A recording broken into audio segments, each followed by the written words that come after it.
ভোরের কথা শুনে রেগে গেল নতুন। কমলিনীর সামনে বড় সিদ্ধান্ত নিল।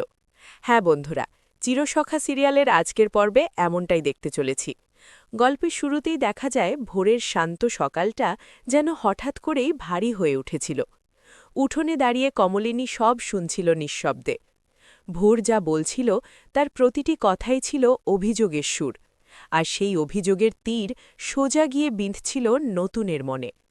নতুন প্রথমে চুপ করেছিল, সে কখনো হঠাৎ রেগে যায় না। কিন্তু ভোরের কথাগুলো যখন সীমা ছাড়িয়ে গেল, যখন কমলিনীর সম্মান নিয়েও প্রশ্ন তোলা হলো, তখন আর নিজেকে সামলাতে পারল না সে। তার চোখে রাগ নয়, বরং আঘাত আর দৃঢ়তার ঝলক স্পষ্ট হয়ে উঠল। সব কথা সবার সামনে বলা যায় না ভোর, গম্ভীর গলায় বলল নতুন। কিন্তু তুমি আজ যা বললে তার উত্তর আমাকে দিতেই হবে। কমলিনী অবাক হয়ে তাকিয়ে রইল। সে জানত নতুন সাধারণত ঝগড়া এড়িয়ে চলে, কিন্তু আজকের নতুন যেন আলাদা। সে শান্ত অথচ কঠোর কণ্ঠে জানিয়ে দিল, এভাবে অপমান আর ভুল বোঝাবুঝির মধ্যে সে আর থাকতে চায় না। ভোর একটু থমকে গেল। হয়তো সে ভাবেনি নতুন এতটা দৃঢ় হবে। কিন্তু নতুন আর পিছু হটার মানুষ নয়। সবার সামনে সে স্পষ্ট করে দিল, ভবিষ্যতে কেউ যদি ভিত্তিহীন অভিযোগ তোলে, সে চুপ করে থাকবে না। নিজের সম্মান আর সম্পর্কের মর্যাদা রক্ষা করতে প্রয়োজন হলে কঠিন সিদ্ধান্ত নিতেও সে প্রস্তুত।